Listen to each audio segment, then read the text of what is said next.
នៅក្នុងព្រះពុទ្ធសាសនាយើងនេះលោកសំដែងអំពីមនុស្សដែលកើតឡើងមានឋានៈបុណ្យស័ក្តិខុសៗគ្នា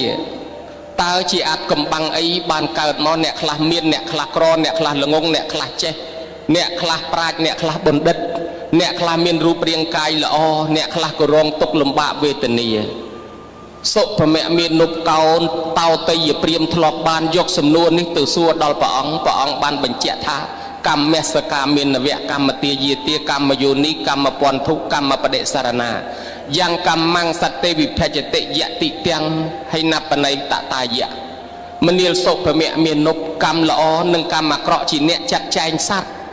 ដែលកើតឡើងមកនេះថ្លៃថ្នូរឬខ្ពស់ទាបល្ងងឬចេះស្អាតល្អអាក្រក់មានបញ្ញាឬអត់បញ្ញារោគតិចរោគច្រើនគឺកម្ម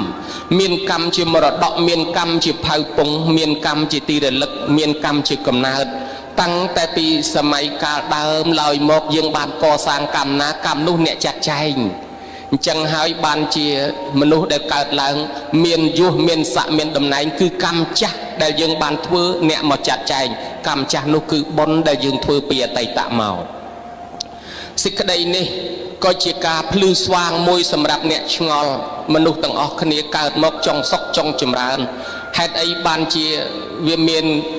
សភាពលក្ខណៈជីវិតរស់នៅខុសៗគ្នាយើងយល់បានថាមកពីបុណ្យហើយនឹងបាបឬក៏កម្មចាស់ដែលយើងបានធ្វើមកហើយមនុស្សដែលធ្លាប់ធ្វើបាបក៏ដោយបើនឹកឃើញអំពើបុណ្យហើយកែប្រែចេញមករកបុណ្យមនុស្សនោះឯងចេញពីទីងងឹតមកកាន់ទីភ្លឺល្អណាស់ពេលមួយចម្ងល់នេះកើតឡើងដល់ព្រះអានន្ទលោកបានឆ្ងល់អំពីអពតកសេដ្ឋីហើយនឹងឆ្ងល់អំពីចិត្តកហបតីចិត្តកហបតីចូលមកកាន់សំណាក់ព្រះអង្គអស់មួយខែដាក់អីវ៉ាន់500អទេសថ្វាយព្រះអង្គអស់នៅស្ដាប់ធម៌ព្រះអង្គរយៈពេលមួយខែហើយក៏លាត្រឡប់ទៅវិញអ្នកស្រុកអ្នកភូមិគេដាក់គ្រឿងសក្ការៈបូជាមានតាំងពីថ្នោតដូងខ្នោឬក៏ផ្លែឈើផ្លែព្រៃយ៉ាងច្រើនពេញ500អទេសក៏បរត្រឡប់ទៅវិញព្រះអានន្ទទទួលសួរព្រះអង្គថាបបិទ្ធព្រះអង្គដ៏ចម្រើនចិត្តកហបតីជាអ្នកមានស្ដុកស្ដំហើយគាត់បានចូលមកថ្វាយអង្គមព្រះអង្គបូជាថ្វាយនៅគ្រឿងសក្ការៈ500អទេសអស់ហើយនៅស្ដាប់ធម៌មួយខែឥឡូវគាត់ត្រឡប់ទៅវិញអ្នកស្រុកគេដាក់បូជាគាត់យ៉ាងកក្រិតកក្រៀងអញ្ចឹងខ្ញុំព្រះអង្គឆ្ងល់ថានេះគាត់មកកាន់សំណាក់ព្រះអង្គគេបូជាអញ្ចឹងចុះបើគាត់ទៅកាន់ទីដតីមានគេបូជាអញ្ចឹងដែរទេព្រះអង្គ